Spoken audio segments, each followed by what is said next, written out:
Mis amigos, bienvenidos a una semana más del Poder de la Enseñanza. Soy Omar, muchas gracias por acompañarme como cada semana. Es un placer para mí estar con ustedes, como siempre les comento, como siempre les digo, a través de las escrituras. De verdad que es un placer. Le damos una cordial bienvenida a todos los que nos siguen por primera vez, a todos los que se suscriben cada semana y de esa manera puedan disfrutar las clases a través de estos videos. Y a los que nos siguen, gracias por darle like, gracias por darle la manito hacia arriba y también hacer sus comentarios.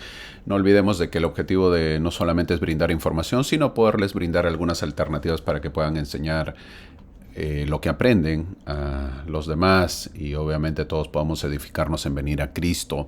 Como saben, estamos estudiando este año el Libro de Mormón, otro testamento de Jesucristo. Nos corresponde lo que es la semana del 21 de octubre al 27 de octubre. Ya pasó a la conferencia general, esperando que lo hayan disfrutado, esperando que lo hayan podido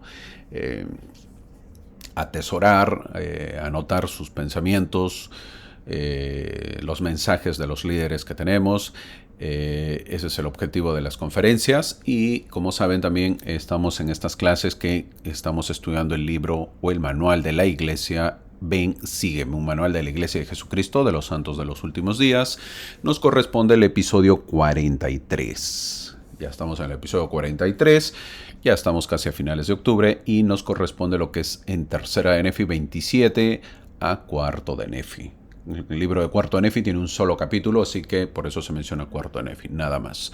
Terminamos el libro de tercer Nefi, entramos al cuarto de Nefi y terminamos con los Nefis. Así es, y pasamos, ya nos quedan 3 libros más para poder terminar lo que es el estudio del libro de Mormón, lo que viene a ser el libro de Mormón, el libro de Éter y el libro de Moroni. Así que felicitaciones y obviamente están al día en sus clases, están al día en sus estudios y si no lo están todavía es tiempo, todavía se puede, siempre se puede hacer, esperando que lo puedan tener a la mano y lo puedan obviamente escuchar, estudiar, analizar, que ese es el objetivo. Así que vamos a empezar la clase y el título de la clase de esta semana es No podía haber un pueblo más dichoso, dice en cuarto de Nefi, capítulo 1, versículo 16. Cuarta de Nefi, capítulo 1, versículo 16, el cual dice lo siguiente. El versículo 16, y no había envidias, ni contiendas, ni tumultos, ni fornicaciones, ni mentiras, ni asesinatos, ni lascivias de ninguna especie. Y ciertamente no podía haber un pueblo más dichoso entre todos los que habían sido creados por la mano de Dios. Fin del versículo. Qué bonito, ¿verdad? Hermoso versículo. No había nada de maldad, sinceramente, en ese pueblo. Qué bonito vivir así, quizás lo veamos inalcanzable muchas veces, pero se puede hacer, siempre es posible. Lo primero es empezar por nosotros mismos, que nosotros podamos vivir de esa manera, obviamente luego pasaremos a la pareja, a nuestra familia y luego obviamente podamos ir a los demás, pero primero tenemos que empezar por nosotros. Así que ojalá que no perdamos la idea o la meta de saber que esto es alcanzable. Vemos ahí una lámina de Jesucristo, obviamente como Dios, ya hablando con el pueblo nefita, ¿no? Es una ilustración que han tomado cuando antes se celebraba acá en Estados Unidos la venida de Cristo a las Américas, se celebraba en el monte Cumora, pues, en el cerro Cumora. Pero eso dejó de realizarse ese evento, ¿no? Eran las escrituras ahí, al lado del Cerro Cumora.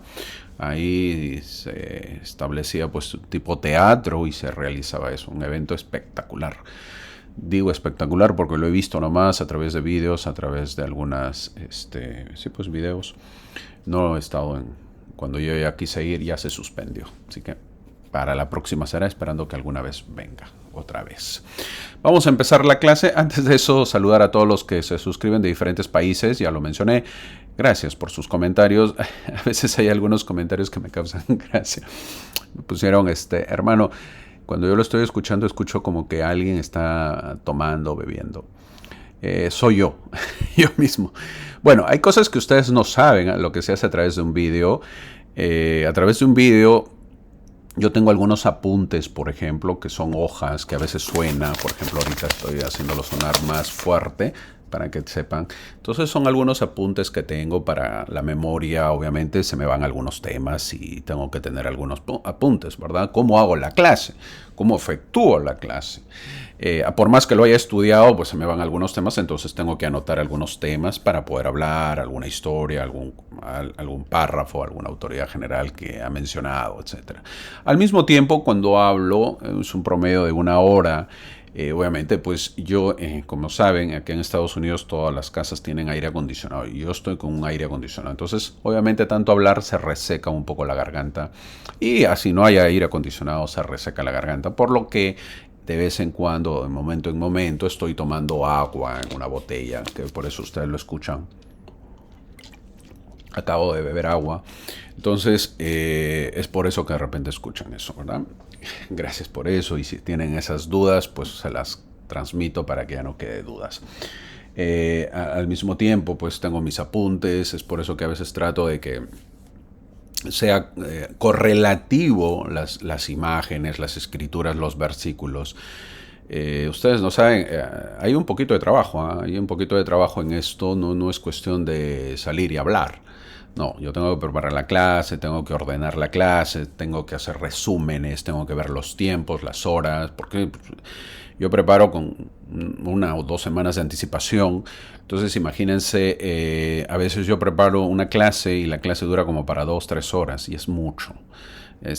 Sería muy cansado, es riquísimo, pero entonces luego tengo que cortar y qué cosas corto, qué cosas no pongo en la clase, ¿no? Hay temas que ya no pongo por el tiempo, me encantaría poner más, pero trato de resumirlo. La idea es que sean 40, 50, 1 hora la clase,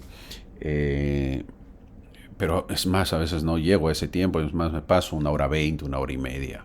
Entonces, es eso lo que se trata de hacer en la clase. No es un poquito fácil, tampoco es imposible, es un poquito, toma su tiempito, hay que hacerlo, hay que prepararlo y hay que ir cortando y hay que ir tomando tiempos. Entonces, eso es lo que ustedes no ven detrás de este vídeo, ¿no? Que se está grabando y estoy grabando.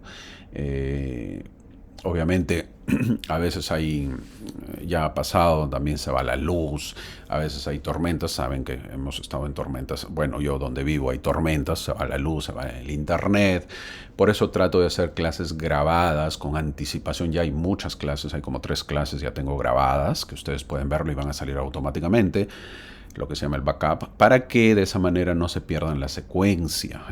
Eso he ido aprendiendo, ¿verdad? Uno va aprendiendo para qué, para no estar corriendo a última hora. Sin embargo, también tengo que estar leyendo siempre para poder encontrar información en los manuales, los libros. Y de esa manera, pues sacarlo, traducirlos, que sea la traducción correcta para que ustedes puedan tener una fuente fidedigna.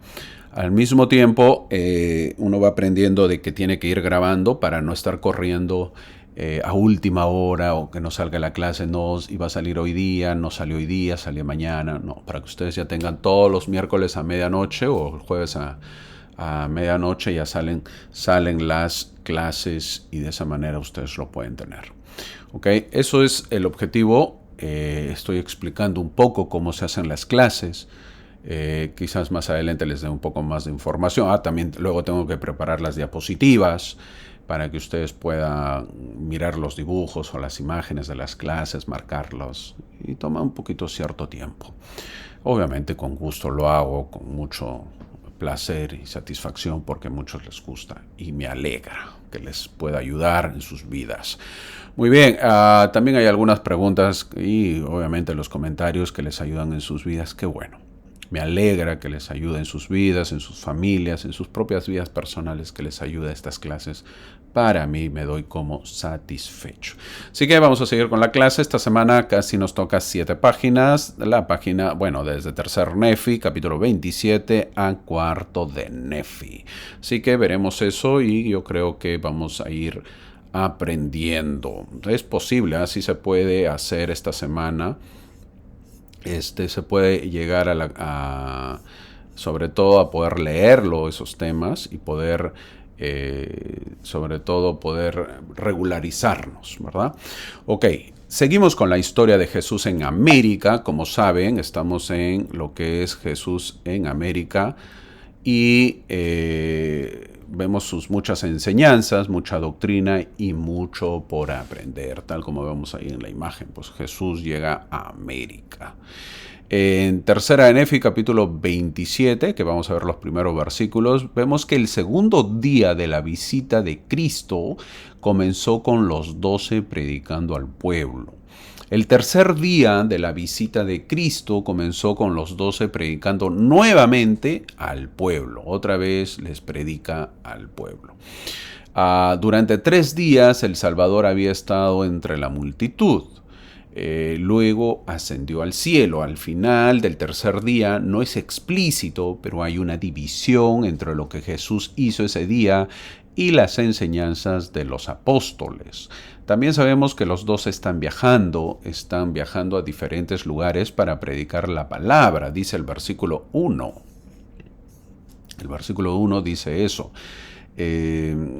Y las implicaciones de estos eventos que se describirán son que estaban solos ellos, ¿no? Interesante.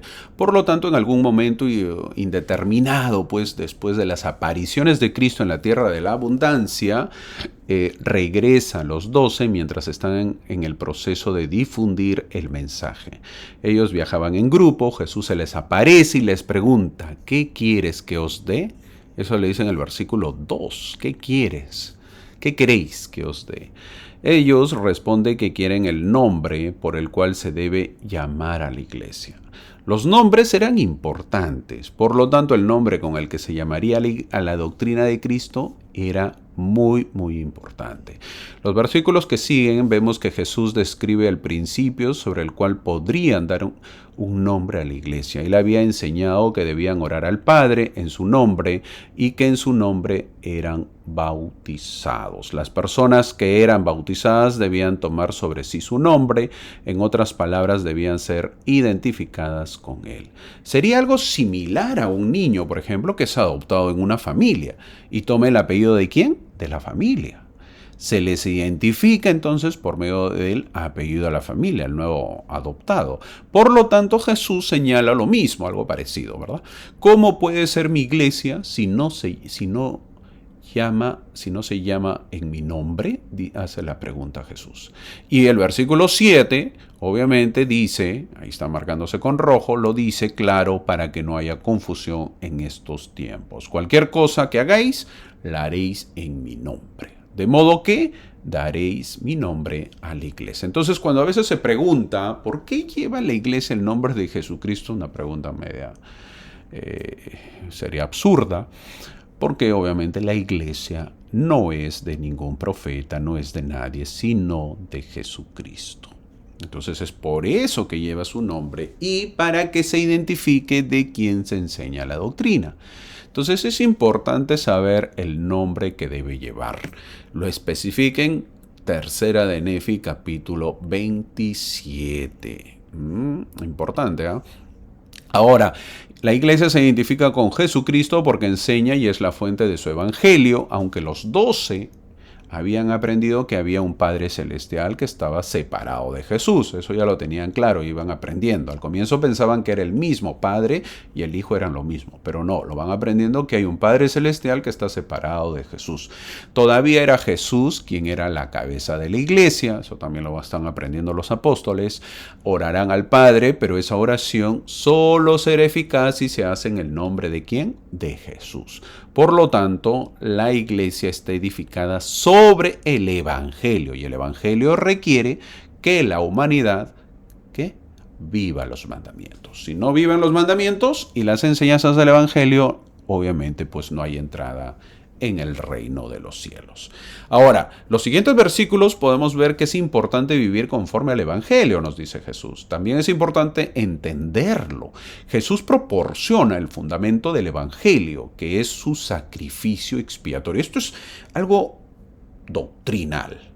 El sacrificio expiatorio es el fundamento del Evangelio. Ese sacrificio abre la posibilidad del arrepentimiento y el arrepentimiento permitirá que la humanidad cambie y mejore y por lo tanto se presente sin culpa ante el Padre, pues, ¿no? En el juicio final. Ese es el objetivo. Se cumple el sacrificio que vino Jesús, ¿para qué? Para que las personas, nosotros, lo podamos aceptar, lo podamos entender y lo podamos aplicar de tal manera que en el día del juicio eso nos pueda ayudar. ¿Para qué? Para presentarnos sin culpa ante quién, ante el Padre en el día del juicio final. El aspecto importante del arrepentimiento es que debe conducir a un cambio real. Por cierto, el arrepentimiento en serie del mismo error, o sea, siempre el mismo error, no es la definición de vivir el Evangelio. El requisito es perseverar hasta el fin, dice el versículo 17. Perseveramos en el sentido de que seguimos adelante, pues que ese es el objetivo. El Evangelio se describe constantemente como algo que trae gozo y la perseverancia en el arrepentimiento, como un medio para mejorar, para que podamos alcanzar la alegría máxima prometida. Ese es el objetivo. La conclusión de la naturaleza del Evangelio que debían enseñar era el arrepentimiento y el bautismo, para que la humanidad pudiera presentarse limpia ante su Dios en el juicio final, dice el versículo 19. A partir del versículo 23 da instrucciones adicionales ¿para quién? Para los 12. Los 12 que él había llamado en América. Jesús había mandado al pueblo que actualizara sus registros de las Escrituras, porque estaban medias desactualizadas, con material nuevo cuando estuvo con ellos el segundo día. Dijo, hey, actualícenme esas planchas, ya no están ahí tan al día, les falta.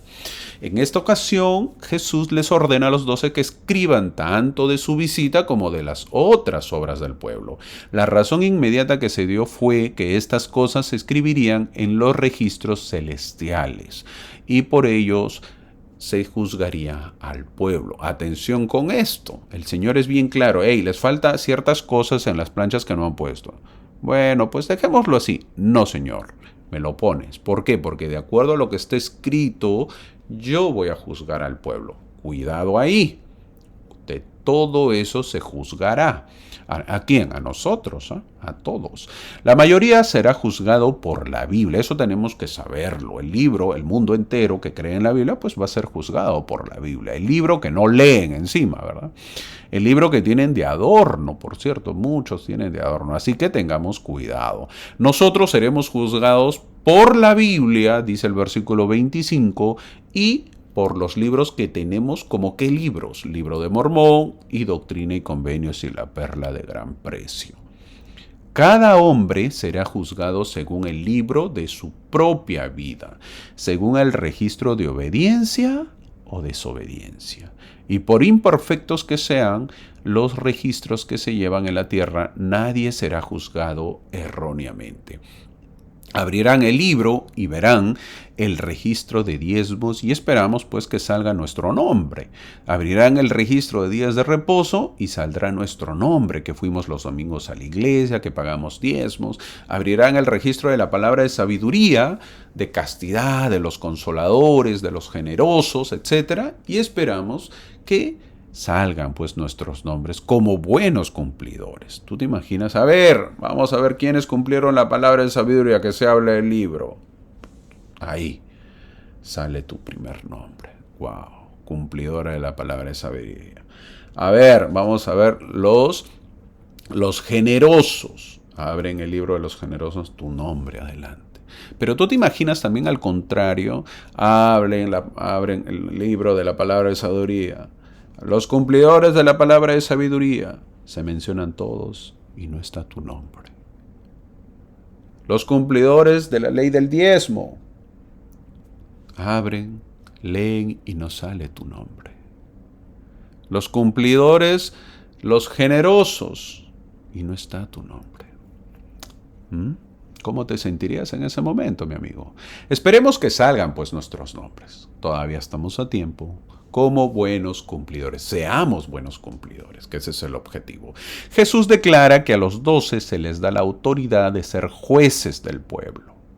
Anteriormente había dicho, de cierto os digo, no juzguéis para que no seáis juzgados. Qué difícil labor ser juez, ¿verdad? La vida de una persona, un juez. Para ello el Señor dijo la meta de todos nosotros, y el versículo 27 lo dice. ¿Qué clase de hombres habéis de ser? En verdad os digo, aún como yo soy. Ahora, leyendo estos versículos, uno se pregunta entonces, ¿quién nos va a juzgar, mi amigo? Hermanito, ¿quién nos va a juzgar? De acuerdo con el modelo establecido por el Señor, es probable que seamos juzgados por los apóstoles del Señor de los últimos días. Es por eso lo que el Señor les pide. ¿Qué clase de hombres habéis de ser? Aún como yo soy. Los 12 apóstoles de hoy, de esta actualidad del 2024, conocen los desafíos de nuestros días. Saben qué registros han estado disponibles para nosotros. Es decir, los apóstoles de esta época nos podrían juzgar. Es decir, el mismo apóstol que vive en nuestra época y conoce las dificultades como nosotros lo conocemos. Por cierto, la meta de ser como Cristo no es solamente para los apóstoles, sino para todos. Es ser como Cristo. Esa es la meta. Entonces, ¿qué le puedes discutir tú a un apóstol de esta época? No, pero imagínate que te juzgue Moisés. Obvio, pues a Moisés le vas a decir, mira Moisés. En mi época pues no había el mar, no había plagas. No. Entonces, a ver, espera, ¿cómo te puedo explicar, Moisés? Mira, es que tú no viniste en pandemias. A ver, ¿cómo te explico para que me entiendas? No podemos. En cambio, ¿qué le podemos decir al presidente Nelson? ¿Qué le podemos decir a uno de sus apóstoles? Al presidente Hall, al elder Holland, al elder Writing, a todos los apóstoles en la actualidad. ¿No se entenderá? A ver, volviendo a la pregunta, mira, en mi época es que yo no iba a la iglesia porque es que hubo pandemia. Sí, yo sé lo que es. Eso nos va a responder, ¿no? Yo también viví la pandemia. Y no había pretexto. No, es que mira, es que en mi época, pues ¿cómo te digo? A ver, explícame. ¿Qué pasaba en tu época? En mi época había TikTok. Yo sé. Yo era del año 2024 también. Eso nos responderá, pues. ¿No ves que sabe todo lo de nosotros? Es interesante, ¿verdad? Y eso es muy probable que los apóstoles nos lleguen a juzgar. Obviamente, bajo la autoridad de los 12 apóstoles primeros que llamó Jesucristo y ellos a la vez bajo la autoridad de los apóstoles que llamaron en Jerusalén. Entonces, todo tiene una autoridad y creo que todavía podemos mejorar nuestras vidas para poder ser bien juzgados. Los versículos 30 y 31 hablan del gozo en el Evangelio, pero el versículo 32, que se está marcando, habla del dolor acerca de la cuarta generación después. Son aquellos, la cuarta generación por venir, que no lo seguirían a Jesús, que el Evangelio prácticamente se olvidaría. La cuarta generación. Eso lo vamos a ver en los libros, pues, más adelante el libro de Mormón. Veremos cómo el pueblo, prácticamente en la cuarta generación, en los años 300 ya, el pueblo se olvida de Cristo y obviamente empiezan otra vez en la iniquidad. Triste, terrible, pero sucede. Al final de este capítulo, el Señor también menciona que entremos por la puerta estrecha, dice el versículo 33. Entremos por la puerta estrecha. El mismo Jesucristo dijo que su entrada no es ancha, sino estrecha. El Señor sabe que pocos son los que entrarán y lo hallarán. Ojalá que sepamos que el Evangelio no es complicado, pero tampoco es fácil. Tenemos que trabajar y continuar. No lo tomemos a la ligera, porque no lo es. Seamos unos verdaderos discípulos. Ese es el objetivo del capítulo 28 que entramos, a tercera NF, capítulo 28, vamos a ver los deseos de los 12 que son concedidos. En el capítulo anterior, en el capítulo que hemos visto, en el capítulo 27, Jesús preguntó a los discípulos, ¿qué queréis que os dé? La respuesta fue que querían saber el nombre de la iglesia, como ya les mencioné. Ahora en este capítulo 28, Jesús hace una pregunta similar. ¿Qué es lo que deseáis de mí después que me haya ido al Padre? Qué bonita pregunta. En el capítulo 27 la pregunta parece ser dirigida a los 12. En estos versículos del capítulo 28 la pregunta es para cada discípulo individualmente. 9 de los 12 no quieren nada más que la recompensa de los justos. Después de la era del hombre, o hasta que mueran, seguirán sirviendo al Señor. En ese momento simplemente quieren ir a su recompensa. Queremos venir en tu reino, les dice el versículo 2.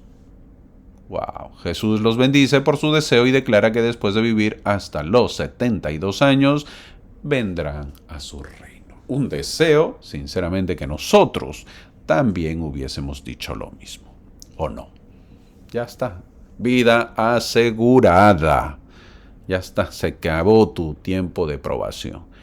Vas a venir con Cristo, listo, fácil. Bueno, no fácil, fue trabajo, ya lo veremos el trabajo que hacen ellos, no se menciona mucho, pero un trabajo muy agradable y mucha recompensa. Qué bonito, ¿verdad? No se preocupen, ustedes vendrán en mi reino. Ustedes me van a venir en mi reino.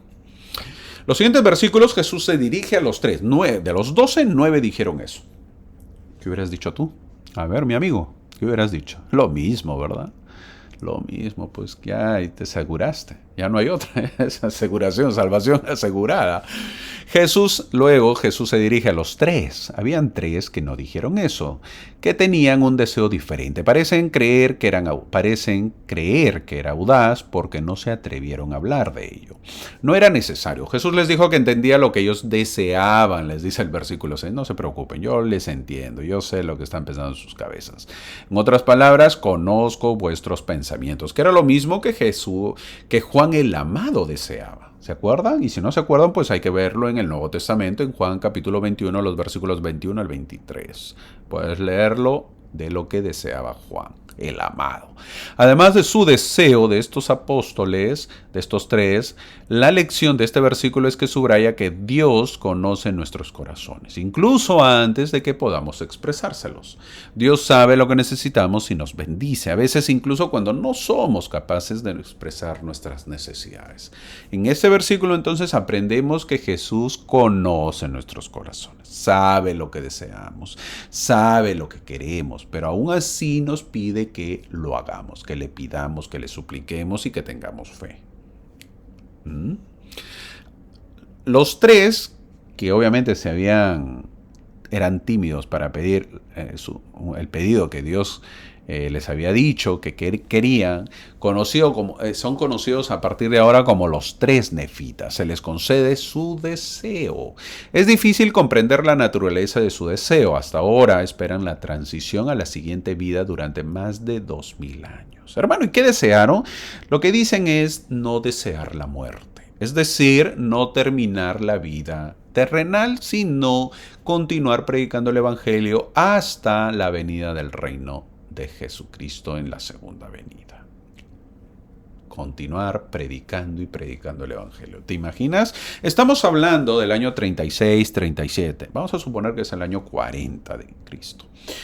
Ya estamos 2024. ¿Cuántos años han pasado? Cerca de 1964 años, por ahí. Ya, ponle 2000. Casi 2000 años ellos siguen vivos y siguen predicando el Evangelio. ¿Te imaginas? Todo ese tiempo. Y no van a morir hasta que Jesús venga en su reino. Ese fue su deseo. 2000 años entonces de trabajar por el reino. Jesús lo bendijo con una falta de dolores y penas mortales, pero esa parte de la bendición también significaba que habría poco descanso. Obviamente pues no podrían tener enfermedades, ¿verdad? No, dolores, no, pues ay, que me duelen los riñones, me duelen los pies, no, libre de enfermedades. Eso fue la bendición, pues si no, no llegas, ¿no? Imagínate que estos 3 nefitas pues tengan artritis, osteoporosis, no llegas, pues, ¿no? Terrible, ya los huesos destrozados, no, ellos están hábiles para poder seguir trabajando. Entonces, no habían pedido, pues ellos, por cierto, tampoco no habían pedido una vida de ocio, sino una vida de trabajo muy larga. En el versículo 9 dice, habéis deseado traer a mí, ¿qué? Las almas de los hombres. Qué bonito deseo, ¿eh? La prédica del Evangelio. Un deseo que a muchos y eso ya me he dado cuenta, no gusta, pues. Un deseo que pensamos que solamente es para los misioneros. Un deseo en la cual esperamos que no nos llamen. Ojalá no, ese llamamiento no lo quiero, no nos gusta. Ahora, imaginemos que fuésemos nosotros en el tiempo de los nefitas. ¿Hubiésemos pedido eso? ¿Mm? Esa es la pregunta. ¿O hubieses pedido como los 9? ¿Ah? ¿Cuál hubieras pedido? Predicar el Evangelio por años, eso fue su deseo. Ya han pasado más de 2000 años y ellos siguen predicando. Tener el deseo de predicar y poder salvar a los demás. Mi amigo, a nosotros no se nos pide eso. Tan solo que podamos hacer nuestra parte en estos tiempos, quizás unas horas, quizás unos momentos, pero que podamos compartir el Evangelio con todos para que puedan conocer a Cristo y puedan venir a Él. Anímate, tú puedes hacerlo. Se puede predicar el Evangelio de muchas maneras. Ahora, entonces debemos saber que en el mundo existe Juan el Amado y los 3 nefitas en el mundo, trabajando en la obra. 4 personas que no pueden morir y están trabajando en la obra para que traer más almas a Cristo de tal manera que el reino pueda seguir creciendo. Los siguientes versículos vemos la recompensa final de los 3, que fue que tendrían plenitud de gozo y se sentarán en el reino del Padre, dice el versículo 10. Esa es una verdad, una bendición maravillosa. Esa es en verdad una bendición maravillosa. Pero debe recordarse que es la bendición disponible para todos. Los versículos del 13 al 15 se refieren a los 3 nefitas y no a todos los 12.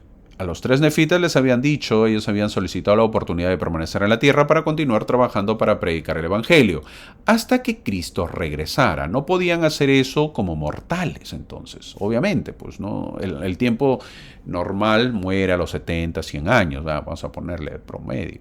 Entonces ellos tenían que ser diferentes. Por lo tanto, hubo un proceso de cambio.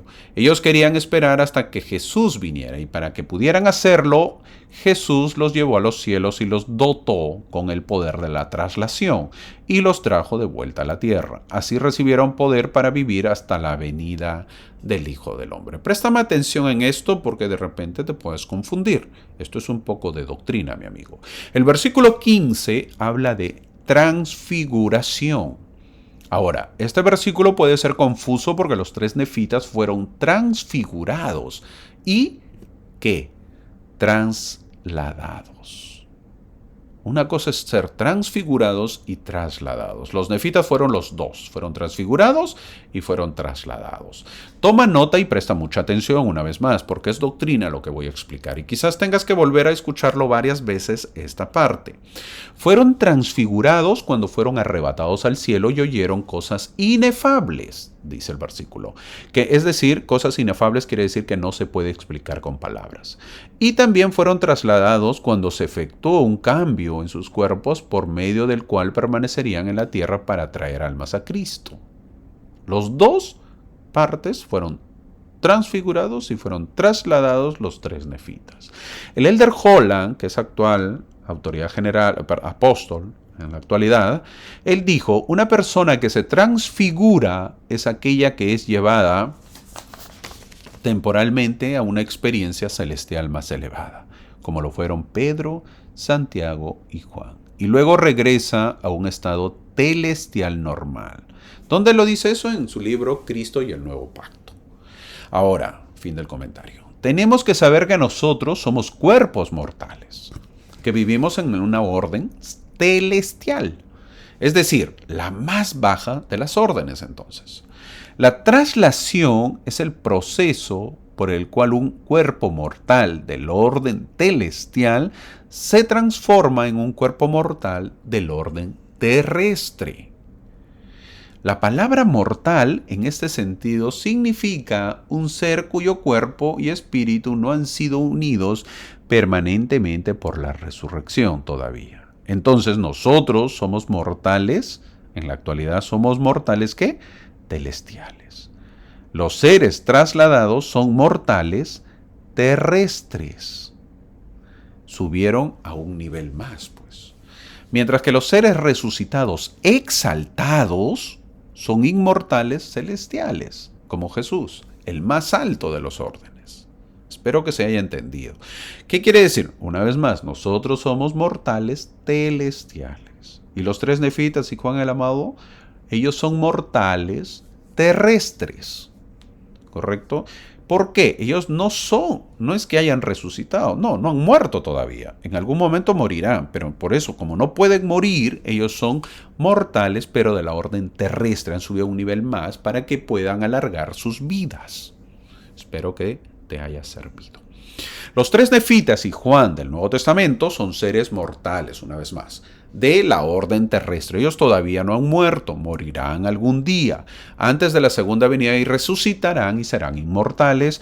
¿Y en qué se diferencian con nosotros? Que ellos están en la orden terrestre, porque no pueden morir y no pueden sufrir enfermedades, y ya han pasado más de 2000 años y no pueden sufrir, y siguen predicando el Evangelio.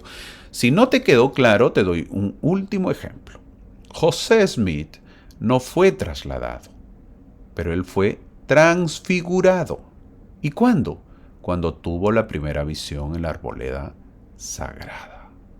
Ahí que fue él, transfigurado.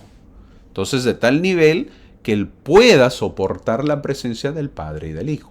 Esa transfiguración terminó cuando se fueron y se le dio el mensaje y fue llamado profeta, y él regresó a casa. De tal manera que cayó débil, dice, que estaba caminando obviamente cerca de su casa, y él se desmayó, ¿verdad? Por la fuerza que tuvo esa visita. Entonces él no fue trasladado. ¿Por qué? Porque murió. Pues José Smith ha muerto, como nosotros, de un disparo lo mataron y murió. ¿Ok? Entonces ya te pongo un ejemplo para poderlo entender. Después de describir el cambio en los tres nefitas, el profeta Mormón habla un poco de su misión posterior.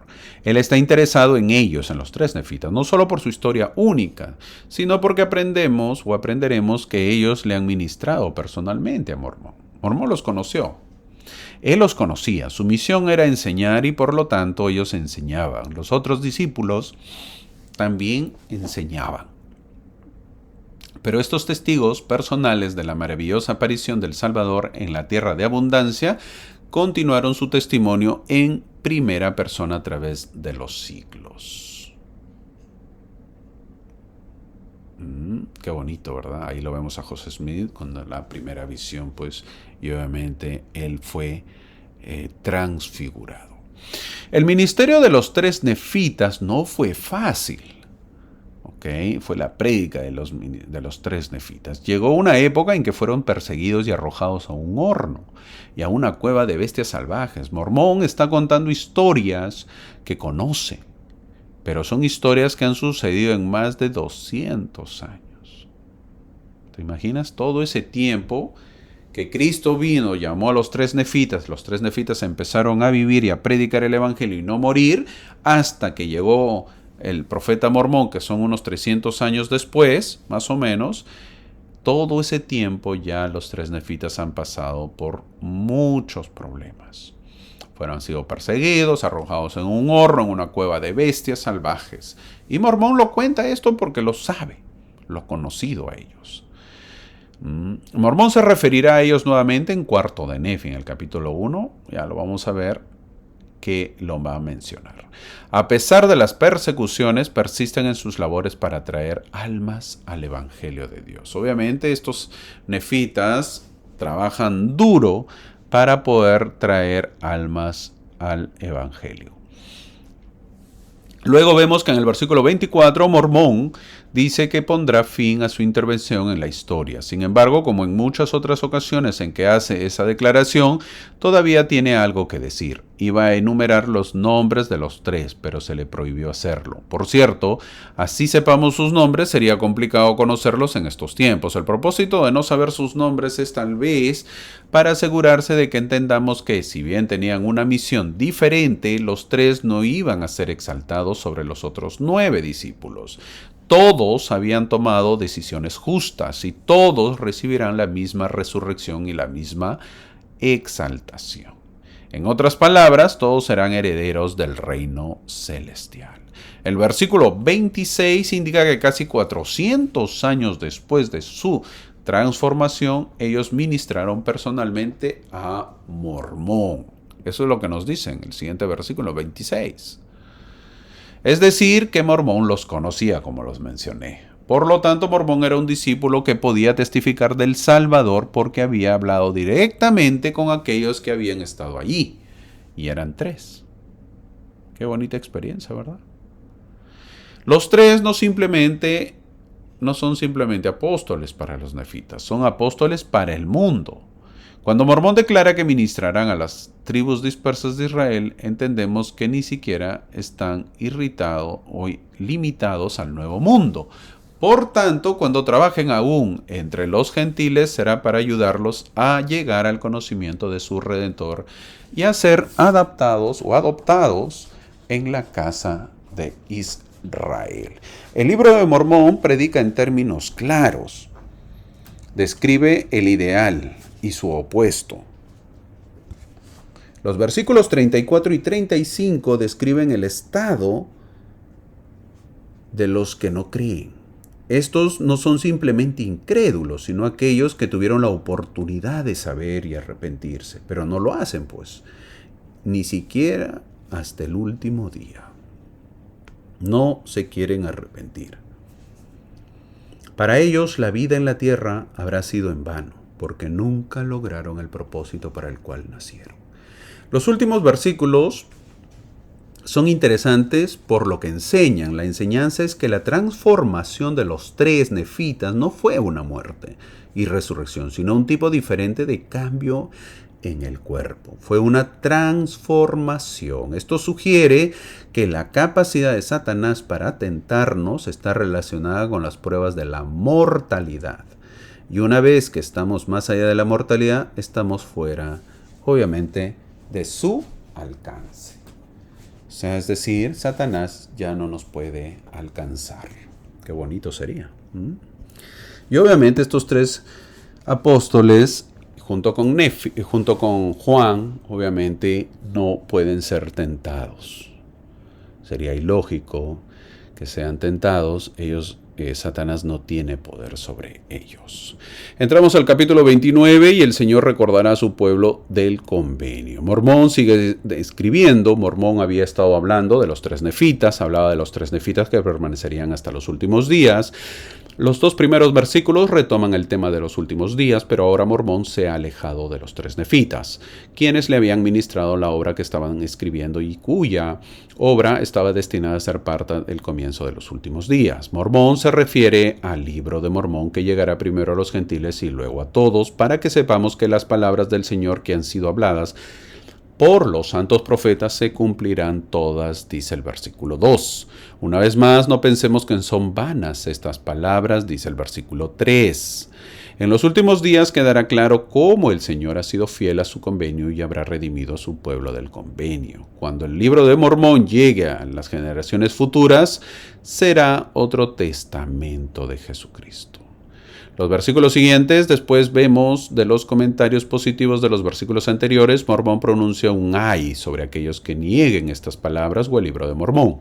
Estarán negando las revelaciones de Dios y por lo tanto negando también al Cristo. Vemos que habrá aquellos que aceptarán los dichos y se convertirán en herederos del reino, y habrá aquellos que no aceptarán los dichos, dice el versículo 6, y sobre ellos se pronunciará juicio y condenación. Nosotros decidimos. El versículo 5 dice negar al Cristo. Negar a Cristo es algo peligroso. Esto es conforme a la palabra del Señor. Cualquiera que me niegue delante de los hombres, yo también le negaré delante de mi Padre que está en los cielos, dice Mateo en el Nuevo Testamento, Mateo capítulo 10, versículo 33. ¿Quieres que te nieguen, mi amigo? Cuidado. Ten cuidado, mi buen amigo. Hace años invitamos a una familia para que asista a la iglesia. Te cuento una experiencia. Y la familia estaba muy emocionada. Pero llegó el domingo y nosotros fuimos a recogerlos. En ese tiempo así se hacía. Y al llegar la familia dijo que no iría. Nos pusieron muchos pretextos. Que los hijos no estaban listos, que no habían tomado su desayuno, que tenían mucho que hacer, etcétera y etcétera. Uno, como misionero, ya sabía cuando nos mentían. Ya vas aprendiendo un poco. Así que en un descuido de los papás le preguntamos a uno de los hijos pequeños por qué no querían ir a la iglesia y nos dijo que su mamá había dicho que no porque no tenía que ponerse y que en esa iglesia todos iban bien bonitos. Nos causó risa, me causó gracia, pero ese era el problema. Y a decir verdad, no pudimos hacer nada para convencerlos para que puedan asistir ese domingo. Y volvimos a asistir y después de 2 semanas, recién la familia asistió. Y fueron muy elegantes con ropa nueva. Mi amigo, esta familia eran nuevos. No sabían, pero habían visto a los mormones. ¿Tú alguna vez no has asistido porque no tienes que ponerte de ropa? ¿Mm? ¿Tú le das mucha importancia a la vestimenta? ¿Sabías que hay muchos que no asisten porque no tienen que ponerse? Nadie quiere verse mal, eso es obvio, y quizás muchos no vayan a la iglesia porque no tienen la ropa que nosotros tenemos. Espero que no sea así, mi buen amigo. Tratemos de ir lo más discretos posibles, porque no es desfile de modas. No dejemos que otros no vayan por nuestra culpa. ¿Te imaginas cuando se le pregunte a cierta familia en el día del juicio, ¿por qué no fuiste a la iglesia si tú sabías que era verdadera? No fui porque no tenía ropa. Y el hermano Omar, el que tiene sus videos en YouTube, se viste bien y yo no tenía para vestirme igual. Sería terrible, ¿verdad? Yo hablo de los varones. Muy buen amigo, deja de usar traje si hace calor. No es necesario. Con tu camisa blanca y tu corbata te ves simpático, mi amigo. Seamos los más sencillos, para que más gente pueda asistir a la iglesia. De las mujeres no hablo, porque es un tema que no me quiero involucrar, pero también aplica. Pero lo que debemos tener claro es que todos debemos ir a la iglesia, y todos deben tener la oportunidad. Todos. Es verdad, el versículo 5 dice negar al Cristo.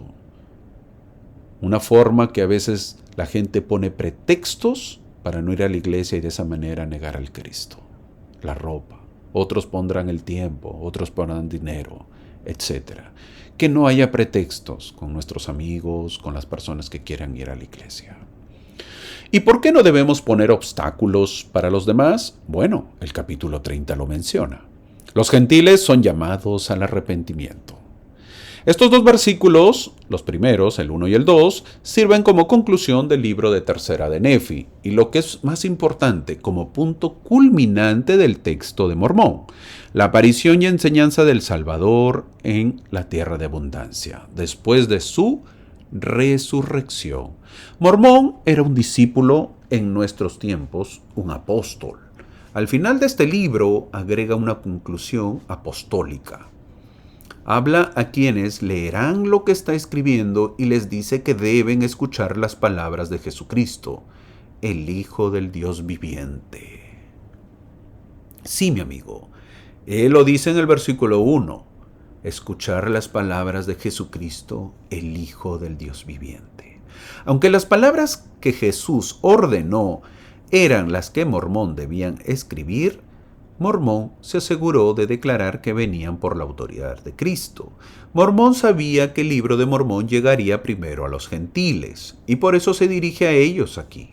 Los gentiles están llamados al arrepentimiento y a ser contados entre el pueblo que es de la casa de Israel. Nosotros somos los gentiles y podemos ser contados. Entramos al libro de Cuarto Nefi. El libro de Nefi, que es el hijo de Nefi, uno de los discípulos de Jesucristo, es decir, Jesús llamó a un discípulo llamado Nefi, ¿recuerda? Bueno, su hijo es el autor de este libro.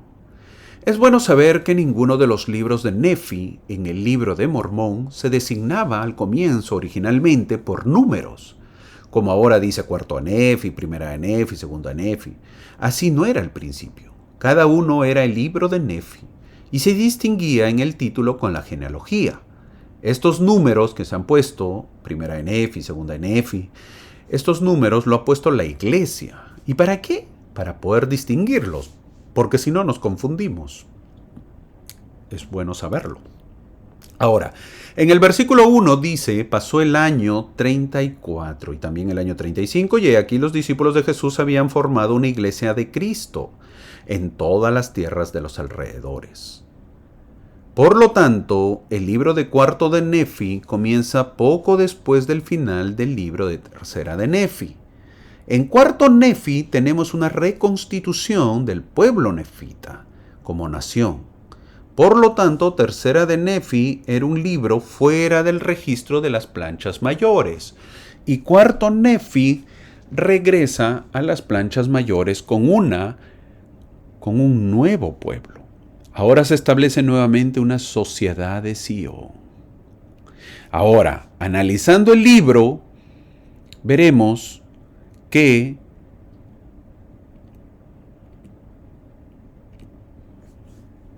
tiene sus secuencias y lo veremos primero. Lo que estás viendo en la imagen, tú ves el compendio del libro de Mormón, de las planchas. Pero lo vamos a analizar de otra manera para entenderlo. En Primera de Nefi, a Enós establece el comienzo de la historia. ¿Verdad? Luego vemos los libros de Jarón y Omni. Luego vienen los libros de Mosía hasta Tercera de Nefi. Y al final viene Cuarto de Nefi. Hasta aquí lo vamos a analizar. Ese es el orden que hemos visto en el libro de Mormón y en la cual estamos en el último libro que viene a ser Cuarto de Nefi. Digo el último libro para esta clase porque no es el último libro, todavía faltan más clases, más libros. Pero hasta aquí es el análisis. Ahora, si vemos de Primera de Nefi hasta Enós, son los años 600 a.C. hasta 420 a.C. ¿Y cuántos años son?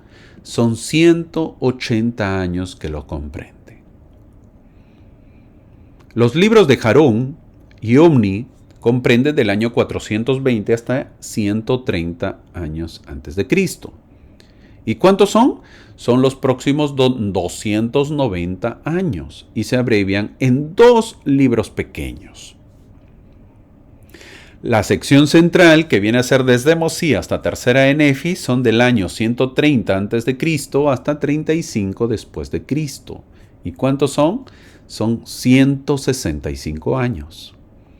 Al final está Cuarto de Nefi. Cubre del 35 años después de Cristo hasta 321 después de Cristo. ¿Y cuántos años son? 286 años. Si vemos los años que transcurren, vemos que Jarón y Omni cubren 290 años. ¿En cuántos versículos? 45 versículos son los que tienen Jarón y Omni. Y en 49 versículos, que viene a ser desde el año 35 después de Cristo hasta el año 321 después de Cristo, es el libro de Cuarto Nefi. ¿Por qué hago esta aclaración? Porque esto demuestra que el objetivo del libro de Mormón no es ser una historia exhaustiva, cansada, una historia demasiado detallada. ¿Por qué? En solo 49 versículos, Mormón, en el libro de Cuarto Nefi, que veremos, nos lleva de una rectitud completa a una apostasía casi completa. Las muchas causas de este malvado cambio son las mismas cosas que previamente habían tenido los nefitas. ¿Cuáles? Problemas de riquezas, orgullo, distinciones de clase, falsas doctrinas, combinaciones secretas. Entonces vemos que de Primera de Nefi a Enós son 180 años, las cuales están bien detalladas. Los siguientes 290 años que corresponde a Jarón y Omni, solamente en 45 versículos, un resumen tremendo. Para luego, en Mosía, de Mosía, Tercera de Nefi, 165 años. Y luego, Cuarto de Nefi, en solo 49 versículos, nos habla de 286 años. ¿Qué tal abreviación, verdad? ¿Qué hace Mormón? Qué maravillosa consolidación que hace. De tal manera que él no es el objetivo poner una historia exhaustiva, sino lo principal. Es por eso que él resume años. Y eso es lo que vemos en Cuarto de Nefi. Como he mencionado, este libro es un resumen muy breve de lo sucedido y avanzará muchos años, así que a prepararse. Lo voy a hacer un poco rápido porque el capítulo es un solo capítulo. El libro de Cuarto Nefi registra solo la mínima cantidad de información. Al principio aprendemos acerca de las consecuencias de la visita del Salvador a su pueblo en abundancia. Jesús había llamado a 12 discípulos y ellos hicieron lo que se les había llamado a hacer. Predicaron el Evangelio como Cristo les había enseñado. Ellos y todos los demás, en abundancia, pudieron dar testimonio extremadamente fuerte de la verdad de que Jesús era el Cristo, porque lo habían visto, oído y estado con él durante días. Por lo tanto, ese poderoso testimonio fue eficaz mientras viajaban por la tierra para enseñar.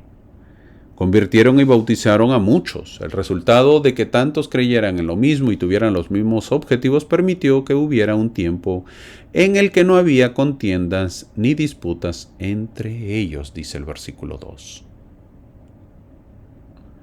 Continúa habiendo paz en la tierra, dice el versículo 4. El versículo 3 muestra que implementaron la versión del Nuevo Testamento de igualdad social y cuidado mutuo. Tenían todas las cosas en común, por lo tanto no había ricos ni pobres, esclavos ni libres, sino que todos fueron hechos libres y partícipes del don celestial. El objetivo que los nefitas habían tenido por mucho tiempo de tratar bien a los demás, de no descuidar a los necesitados, finalmente se había cumplido y perduró más que durante los años anteriores. Una vez más, se vivía la ley, la versión del Nuevo Testamento de la igualdad social. Todas las cosas en común, por lo tanto no había ricos ni pobres, esclavos ni libres, sino que todos fueron hechos libres y partícipes del don celestial. ¿Te gusta? ¿Qué opinas? Qué bonito, mi hermano, poder vivir así. Quizás lo sea. No he dicho que no porque yo no lo he vivido.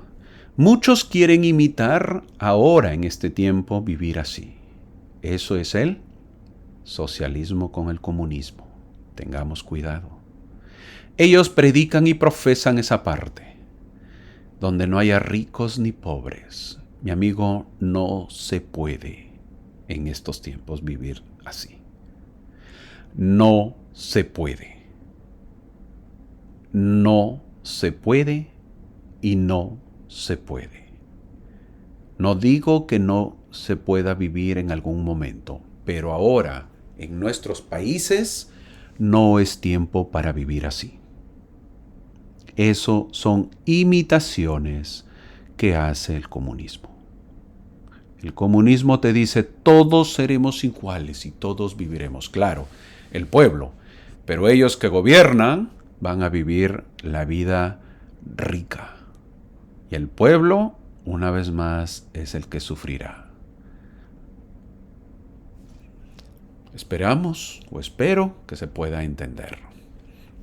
Mormón señala que los discípulos hicieron lo que Cristo había hecho, que era obrar milagros de sanar a los enfermos, resucitar a los muertos y hacer que los cojos caminaran y los ciegos vieran. No tenemos ninguna descripción de estos acontecimientos, no tenemos las historias de los discípulos que fueron a un pueblo, predicaron y luego se les presentaron estas oportunidades. Mormón no da la narración de estas historias, sino lo hace en una forma condensada de los acontecimientos. Es decir, él hace un resumen. Ahora, lo que es importante es el testimonio del efecto del Evangelio y la visita del Salvador en el pueblo. Además de sanar a la gente, la destrucción de la tierra también comenzó a sanarse. Las ciudades que habían sido quemadas fueron reconstruidas. Sin embargo, las ciudades que estaban bajo el agua fueron obviamente permanecieron bajo el agua. Eso nos dice que el proceso de reconstrucción fue realizado por seres humanos y no fue un milagro. Es decir, se pusieron a trabajar. ¿Qué haremos en el milenio, mi amigo, por ejemplo? Trabajar. Si has pensado que se diga que aparezca una casa y listo, ¡fua! Y soneo de dedos y aparece, o aparece un edificio, pues estamos equivocados, ¿verdad? Tenemos que trabajar. Ahora, el pueblo comenzó a hacer lo que hace la gente y reedificó lo que pudo después de la terrible destrucción. El pueblo había comenzado a vivir de acuerdo con los mandamientos, aunque ya no se guiaban por las prácticas y ordenanzas de la ley de Moisés, sino que se guiaban por los mandamientos que habían recibido de su Señor y su Dios, dice el versículo 12. La promesa era que prosperarían si vivían de acuerdo con los mandamientos, y eso es lo que estaban haciendo. Prosperaban. Mormón lo prueba al declarar que el pueblo de Nefi se hizo fuerte y se multiplicó extremadamente rápido, y llegó a ser un pueblo sumamente hermoso y deleitable. Y no había contención entre todo el pueblo en la tierra, dice el versículo 13. El versículo 11 señala que se casaban. Eso era ciertamente cierto, pero es una información tan obvia que Mormón ciertamente no sugirió que esto fuera algo nuevo. Lo que estaba indicando es que la vida volvió a la normalidad y a las actividades normales, como casarse y darse en matrimonio. Los siguientes versículos, Mormón avanza en el tiempo y manifiesta la cronología normal. Los discípulos que Jesús había llamado ya parten de este mundo, como muchos que lo vieron a Cristo venir.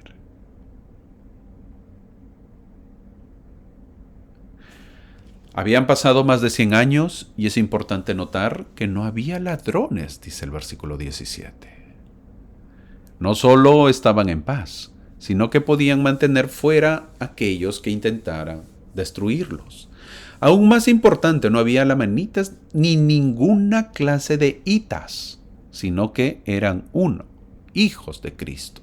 Ese es un punto importante. La antigua animosidad entre los lamanitas y los nefitas se disipó cuando todos dejaron atrás sus etiquetas y prejuicios heredados y se convirtieron en un nuevo pueblo.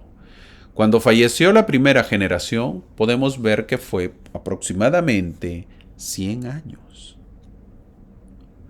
El versículo 19 declara que Nefi, quien había estado llevando el registro de las planchas mayores, falleció, dice el versículo 19. Esto parece haber ocurrido después de una vida de quizás cerca de 100 años. Su hijo Amós lleva el registro hasta que muere. Entonces su hijo Amós, otro hijo llamado como el padre, tiene el registro. Esto nos lleva 200 años después, desde el nacimiento de Cristo, en años nefitas. Pero todo esto cambiará en los próximos versículos. El profeta Mormón está explicando brevemente cómo ocurren los acontecimientos que ciertamente sucedieron. Los siguientes versículos nos dice que surgen el orgullo y las divisiones. La nación recién formada y recientemente inclusiva de Nefi, que había vivido los mandamientos durante 200 años, había prosperado. Después de 200 años, finalmente regresaron a los problemas de antaño.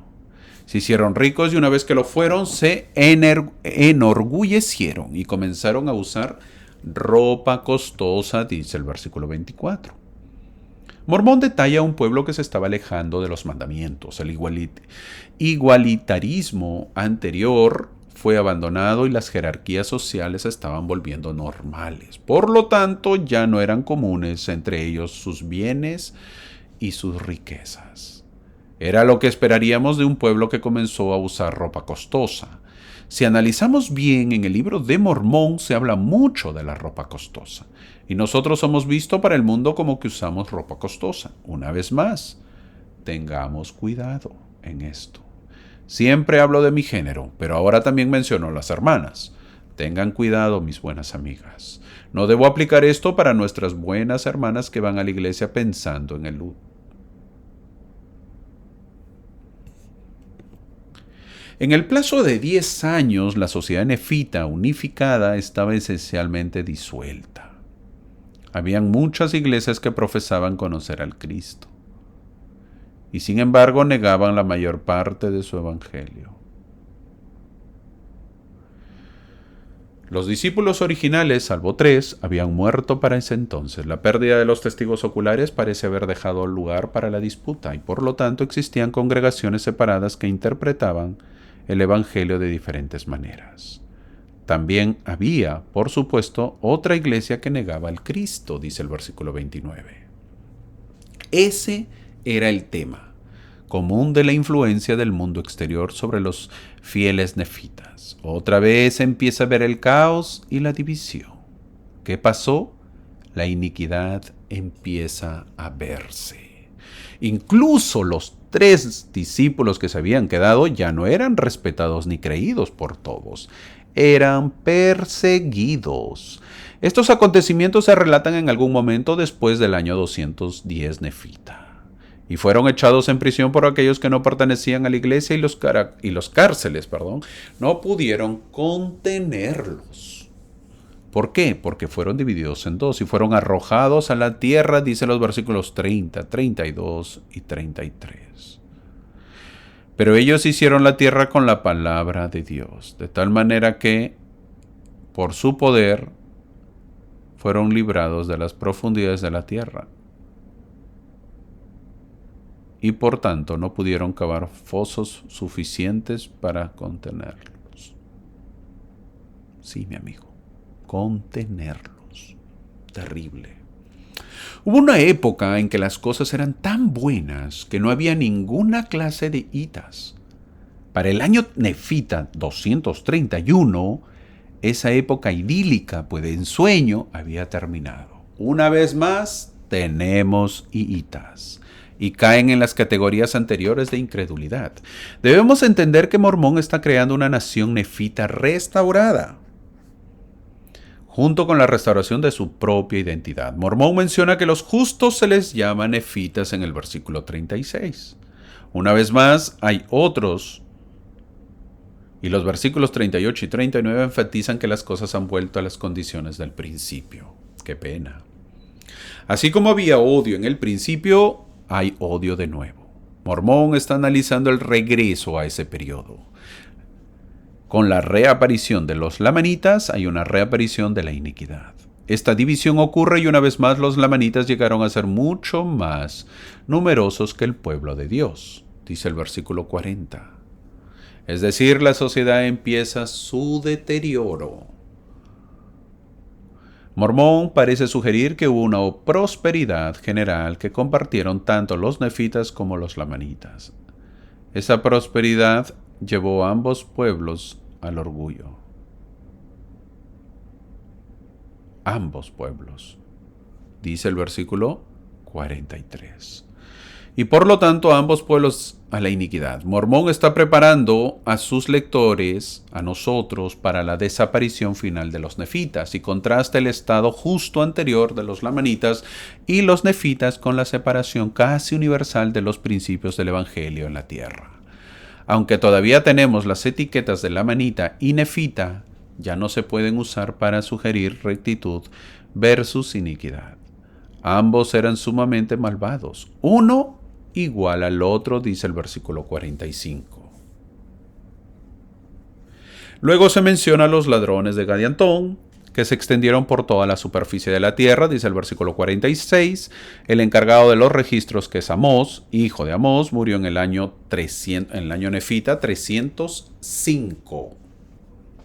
Su hermano Amarón se hizo cargo de los registros. Él conservó todos los registros hasta que decidió en el año nefita 320 que las condiciones eran demasiado inseguras para preservar los registros.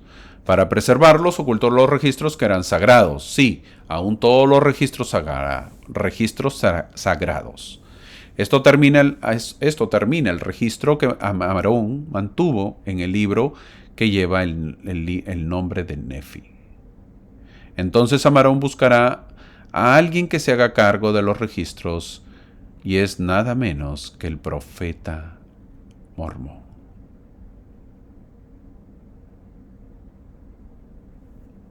Nada menos. Mi amigo, hoy hablé de registros que de eso seremos juzgados. Y el presidente Joseph Fielding Smith, profeta de la iglesia, dijo: ningún miembro de esta iglesia puede ser aprobado en la presencia de Dios si no ha leído seria y cuidadosamente el libro de Mormón. Fin del comentario. Leamos las escrituras, confiemos en ellas y lo más importante, creamos en ellas. Si has seguido mis clases cada semana o de otros exponentes o canales, déjame decirte que vas por buen camino y tu fe irá aumentando poco a poco. No dudes, no lo dejes, sino sigue adelante y refuerza tu estudio de las escrituras. El presidente Benson, presidente de la iglesia, dijo: recordé la solidaridad de los hogares de antaño, cuando la oración familiar, la devoción diaria, la lectura de las escrituras y el canto de los himnos era una práctica común en los hogares estadounidenses. Una práctica que, lamento decirlo, ha desaparecido casi por completo en la actualidad. Fin del comentario. Es una pena confirmar esto y saber que cada vez se va perdiendo más tradiciones. Tradiciones buenas que juntaban a las familias. Ahora el tiempo hace que no hagamos muchas cosas. Mi amigo, todo se escribe en los libros y algún día serán abiertos. Ojalá que nuestros nombres sean los que hayan hecho cosas buenas. Estamos a tiempo de enmendar y corregir. También aprendimos una lección de los 3 nefitas que no se atrevían a pedir. Que el Señor está interesado en los deseos de nuestro corazón. Por lo tanto, si nuestros deseos son justos, Él no nos va a reprender, incluso si pedimos bendiciones sin precedentes o inusuales. Debemos recordar que el Señor da a todos abundantemente y sin reproche. En cuarto de Nefi aprendimos que obviamente no toda la población estuvo presente en la visita de Cristo a los nefitas. A muchos hubo que enseñarles el Evangelio, invitarlos a arrepentirse y bautizarlos. Pero luego vemos que el pueblo se aparta. Y uno se puede preguntar: ¿cómo fue posible que hombres y mujeres se apartaran de una orden tan sagrada o de una sociedad donde todo era perfecta paz? Donde cada hombre trataba con justicia a sus vecinos, donde nadie afligía agravios y nadie sufría por la injusticia cometida contra ellos, donde los ángeles ministraron a los hijos de la mortalidad y las revelaciones celestiales fueron sus guías constantes. El enemigo, mi amigo, existe y trabaja, ve maneras, formas de cómo atacar la sociedad. En resumen, hemos visto cómo el Evangelio del Salvador puede cambiarnos, cambia a las personas. El Evangelio que enseñó cambió a los nefitas y lamanitas, de tal manera que fueron un solo pueblo. ¿Cómo nos ha cambiado a nosotros? Que ese cambio continúe siempre y que podamos mejorar siempre. Que tengamos una bonita semana. Te espero la próxima semana, mi amigo. Gracias por acompañarme.